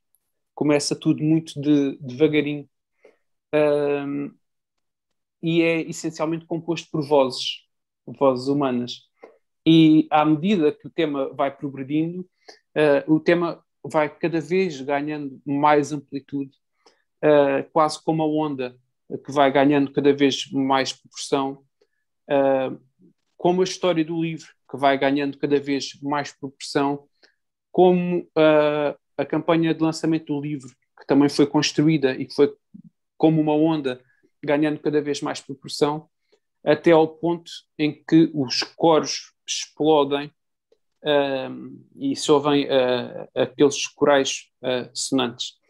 A dado ponto, quando eu revelei a capa do livro, eu achei que aquele momento em que a música explode fazia todo o sentido. E realmente, se há razão, também porque aquele vídeo de cover review se tornou tão impactante, teve muito que ver com aqueles corais, e aqui é engraçada a palavra, né? Quando os corais se abrem e ganham aquela dimensão, e aqui está. Para além disso, é muito interessante também perceber a letra do tema, não é? Não pelo poder poético do tema em si, são umas 6 frases que são ditas pelo coro, mas que falam, vejam a beleza e o quanto nós somos pequenos no universo, não passamos senão de manchas de pó. E isto acaba por ser quase assim cinético de tudo aquilo que nós temos estado aqui a falar ao longo desta conversa. Vejam a beleza, tem muito a ver com a forma como eu vejo a arte. A arte pela arte, a estética, o estilo. Eu gosto muito de estética. Eu, de certa forma, sou um esteta e vocês percebem que estão a ler o livro. É tudo muito trabalhado, muito rendilhado. E ao mesmo tempo que a história ganha uma proporção épica e proporções avassaladoras na ação, na história, no número de personagens, e isso tem muito a ver com aquilo que eu queria fazer quando era miúdo, que eu queria escrever uma história grande. Eu às tantas percebi que as maiores histórias falam também de coisas pequenas. E há sempre esse jogo de opostos no Oceano, no Reino das Águas. Desde a primeira frase, foi o início de tudo, o fim do nada, o tudo e o nada, o caos e o destino. Há sempre esse jogo de opostos. A música fala também disso, de como somos ínfimos no meio do universo, mas apesar da nossa pequenez e do nosso tamanho, e de perante isso nós relativizarmos a visão das coisas, vejam a beleza de tudo e a beleza das coisas, não é? E é um bocado essa a visão que eu partilho em relação à arte. A beleza da arte é uma coisa que nos transcende. E essa música, de certa forma, também me transcende. Não sei se vos transcende, mas a mim transcende-me. É quase como se eu penso e sinto as coisas um bocado assim. Ana, se eu estivesse a morrer e pusessem esta música, era a música perfeita para eu passar deste plano para outro. Para o momento em que me transformo em pó. Não é? Para o momento em que passo de alguma coisa para uma coisa ainda mais pequena, por sua vez, vai ser o início de outra coisa qualquer, e assim os ciclos se repetem. A música, foi por isso que eu escolhi a música, toca muito. E ele é um grande compositor. Sim, sem dúvida. Ele é sebejamente conhecido, com bandas sonoras, com até mesmo as próprias criações que ele faz a solo, os vários álbuns que são essencialmente instrumentais. Muitas vezes é uma música que damos como adquirida, como barata, porque é só o som, mas é perfeitamente possível transmitir uma mensagem. A Kátia percebe muito mais disto do que eu, que consegue-se efetivamente contar uma história e transmitir-se uma mensagem só com sons. Aquela mesma experiência de o que é que esta história o que é que esta música me está a contar, é parar tudo, simplesmente ouvir o som e tentar, tal como cada um de nós lê um livro diferente, também experienciar uma música diferente. É possível cada um de nós apreender mensagens e cada um apreenderá a sua. Nem mais. Nero, eu ia agora perguntar-te sobre uma questão que é bastante importante para também os leitores, que é a criação de público. Isto é, por vezes, o público não tem acesso imediato às obras. Tu fizeste, por exemplo, um trabalho de marketing da tua obra bastante importante e fez com que chegasse a mais pessoas. Mas, na tua opinião, como é que nós podemos também criar mais público para a literatura e o que é que nós deveremos de fazer para cativar mais pessoas a lerem? Bem, são questões importantíssimas, não é? Estás-me a lançar boas questões. Eu posso te falar do meu caso e sem me querer repetir, eu acho que sempre que nós falarmos de arte e partilharmos arte, neste caso partilharmos um livro com outras pessoas, nós temos que desenvolver relações com as outras pessoas. Se nós queremos criar público à volta de um determinado objeto artístico, nós temos que criar uma relação com pessoas que possam vir a gostar daquele objeto artístico. Temos que criar interesse nele, temos de ter lucidez para perceber as expectativas que as pessoas têm, aquilo que elas leem, aquilo que podem vir a ler, aquilo que podem vir a admirar. Temos de ter a lucidez de saber que as pessoas estão em constante evolução. Os leitores também. Portanto, os leitores vão querer evoluir também. Mas é também saber alimentar uma relação verdadeira e desinteressada e humana com as pessoas.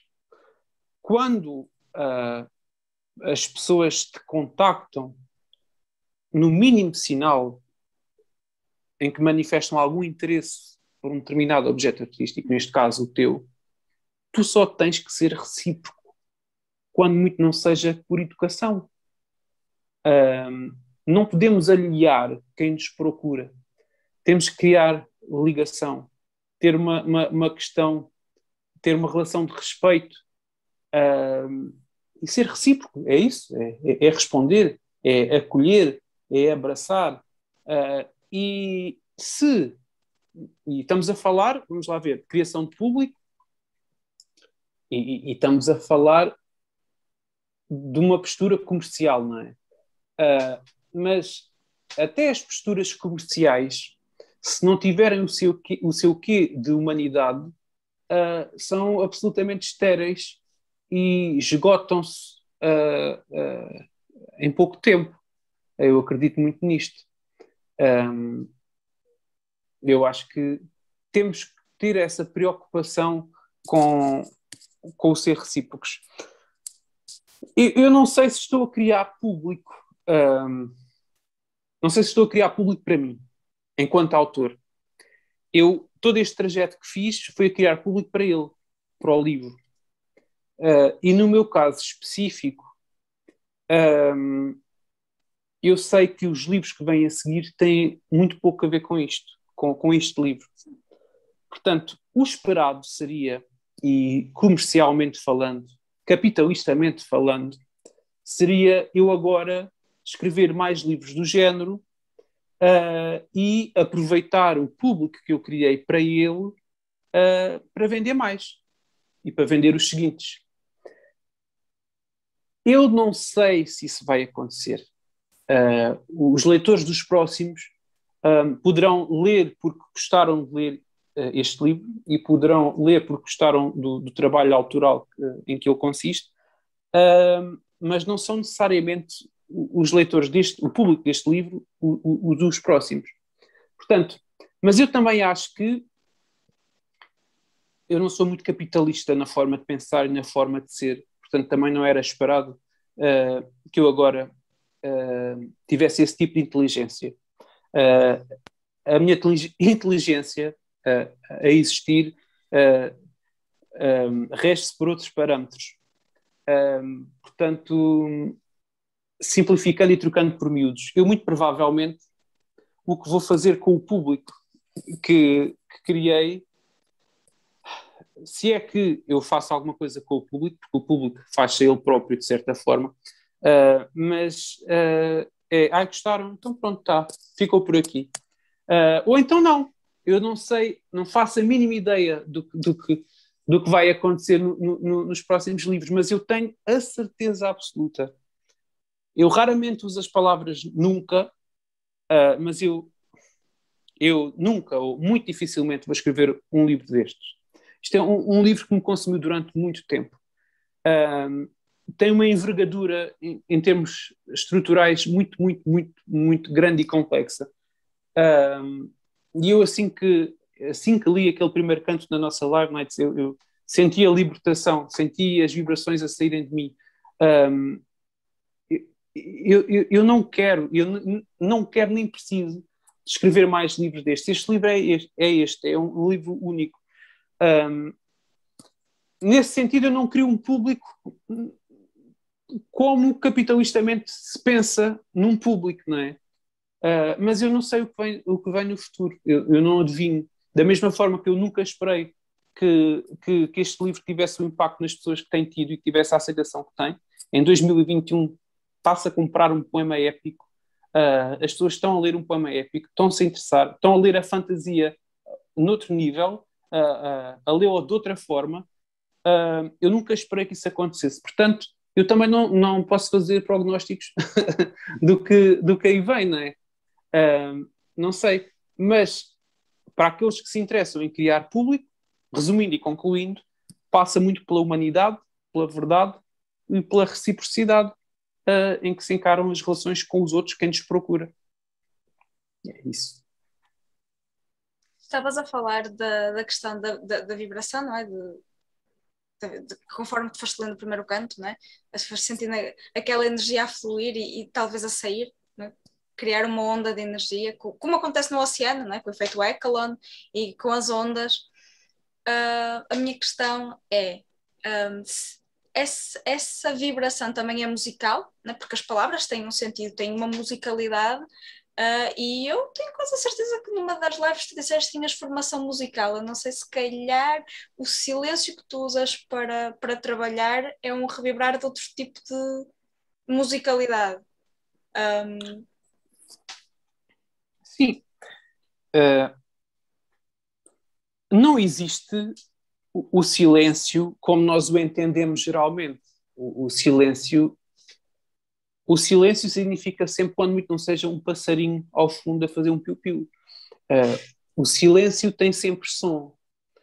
O silêncio absoluto deve ser a coisa mais assustadora, porque é também o nada, não é?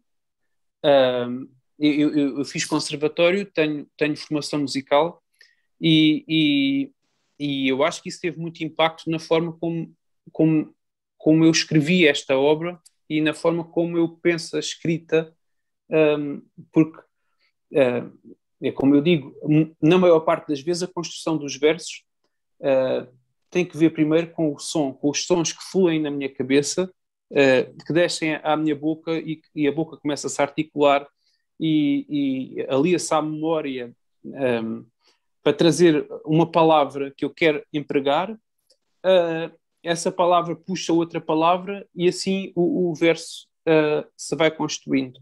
Ou seja, na maior parte das vezes, os versos não nascem na minha escrita por resposta à história. Têm que ver com a palavra e o som e respondem a essa natureza e ao uso dessas palavras.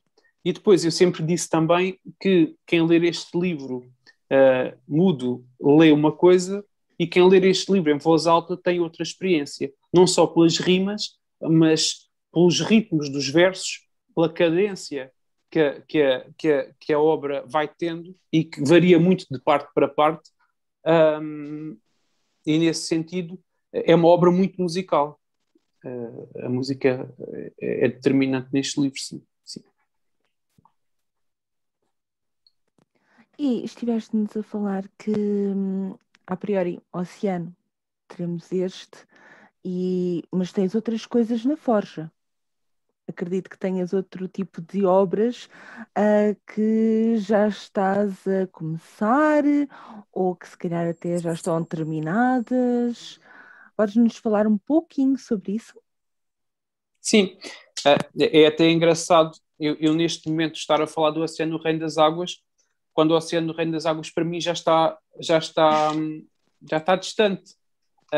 Porque eu assim que o terminei, eu tinha uma pressão de escrita muito forte e escrevi mais 3 livros, mais um quarto muito pequenino, tenho um quinto a meio, mas neste momento estou a ler e a pensar sobre outros dois. Não sei se vão acontecer, se não, mas aquilo que tem acontecido de livro para livro é que são todos muito diferentes uns dos outros. Embora eu acho que haja uma tónica em todos, que é a busca de alguma espiritualidade. E acho que esse vai ser um dos caminhos que se iniciou aqui e que vai continuar nos próximos, que é o sujeito poético sair cada vez mais de mim e empossar outros corpos e outras formas de pensar nesta coisa que é o entendimento do mistério, não é? Mas acho que o caminho se vai fazer muito por aí, ou pelo menos tem-se feito até agora. Serão os próximos à partida poemários, não serão poemas narrativos, mas claro, com linhas de interesse que continuam e que passam de poema para poema, e há linhas de entendimento que se fecham depois no fim do livro, sim. Ou seja, ainda podemos esperar muito Neiro nos próximos tempos, a experimentar coisas diferentes, a ir criando públicos diferentes, a ir experimentando, mas tendo sempre uma linha condutora, quanto mais não seja, porque a mão que a escreve é sempre a mesma. Na essência, sim. Depois nas formas que vai adotando e nas experiências que vai fazendo com a linguagem, vou-me transformando. Eu tenho noção que há pessoas que provavelmente vão adorar os próximos livros que não vão gostar deste, ou porque é fantasia, ou não é? Enfim, há muitos preconceitos, e isso é incrível, porque à partida seria de esperar que no mundo da literacia e de quem lê tanto houvessem menos preconceitos, mas há preconceitos em todo o lado e o mundo dos leitores é muito preconceituoso, há muito preconceito, e haverá sempre no mundo da literatura e fora dele. Os preconceitos fazem parte da nossa condição. Eu, ao mesmo tempo que sei que O Oceano no Reino das Águas é uma obra dirigida para um público que gosta de fantasia, eu também desafio quem não lê fantasia, porque eventualmente é um género menor ou menos desafiante em termos de leitura, desafio-os a ler O Oceano, o Reino das Águas, e a mergulharem na experiência de leitura que é este livro. E eu, quando escrevi, eu tinha um objetivo muito claro. Eu queria, de certa forma, elevar o género da fantasia a uma outra condição. Não sei se consegui, se não, o tempo vai dizer o que é que vai acontecer a este livro. Pode perfeitamente cair no esquecimento. Mas eu acho que lhe dei uma riqueza e uma complexidade que não se encontra noutras obras de fantasia atuais. E, de certa forma, eu acho que é uma fantasia como não se escreve. Acho que é muito único, de certa forma, não é? Vamos ver o que é que acontece. Tá bom. Muitíssimo obrigada pela tua participação, Neto, aqui no Adagio Libre. A minha host, a Words à Carte Nights, o que é que tens a dizer? Eu ia dizer que sim, é uma coisa que nós vamos ver. Nós estamos cá para acompanhar esta onda, acompanhar este livro, para acompanhar o Nero, que nos recebeu tão bem e que aceitou o nosso convite. Mais uma vez, obrigada por teres aceitado neste projeto que reúne a literatura e a música, duas formas de arte que nós adoramos tanto. Não fôssemos nós as criadoras deste projeto. E muito obrigada, Kátia, por ter sido mais uma vez a minha partner in crime. E muito obrigada a todos vocês que nos estiveram a ver e a ouvir e que continuam desse lado a ouvir as coisas que nós temos para vos contar. Eu é que agradeço. Eu contigo, Nath, já tinha tido um contacto mais direto. Nós tínhamos feito aquela live e já tínhamos falado um pouco com a Shadow. Ainda não tinha acontecido, aconteceu na Feira do Livro. Ela pôde lá estar presente. Não contava com uma pessoa tão profunda. Ela é quase uma personagem de um livro de uma história fantástica em termos de energia. Ela tem uma mística à volta dela muito especial. E isso também foi especial e surpreendeu-me bastante. E acho que quem lá esteve na Feira do Livro percebeu que estavam ali pessoas especiais. E eu fiquei muito contente com isso. Todas as pessoas que lá estiveram, e atenção que foi a minha primeira aparição pública, digamos assim. Eu não fiz lançamento, não fiz evento de lançamento do livro, e foi lá na Feira do Livro de Lisboa a sessão de autógrafos, e eu contava, se calhar com 2 ou 3 pessoas. É uma coisa muito constrangedora que acontece muitas vezes. Há alguns escritores porque simplesmente querem ter a oportunidade de ter o livro na Feira do Livro e depois esquecem-se que pode não parecer ninguém, e isso acontece. Nós que visitamos a Feira do Livro e sabemos que muitas vezes é constrangedora, as pessoas não têm ninguém. Eu sou um novo autor, nunca lancei livro nenhum, foi a primeira vez. A sessão de autógrafos tinha 1 hora de duração e eu tive 2 horas sem parar, sempre cheio de pessoas. Foi o culminar de um lançamento e de uma campanha de promoção do livro muito bonita. Tivemos lá pessoas muito especiais e a Kátia foi uma delas. Ela é muito profunda, é muito especial. E as duas juntas fazem uma bela parelha na promoção dos autores nacionais. É preciso promover os autores nacionais, não porque eles são autores portugueses. Nós não temos que promover autores portugueses quase por pena. Os artistas não são pedintes. Há literatura de qualidade e essa vale a pena promover, nacional ou não. Mas já que às vezes há uma tendência para não consumir o que é nacional, nem procurar o que é nacional, não é só uma questão de dar uma oportunidade ou de dar uma esmola ao pedinte, porque quem perde é quem não tem contacto com essa arte que se faz em Portugal. Queria também dizer uma coisa que eu acho que é importante, e agora que os açúcares me começam a faltar no sangue, é moda só comprar livros em inglês e fazer torres de livros, todos eles de autores estrangeiros, muitos deles em inglês, em inglês, em inglês.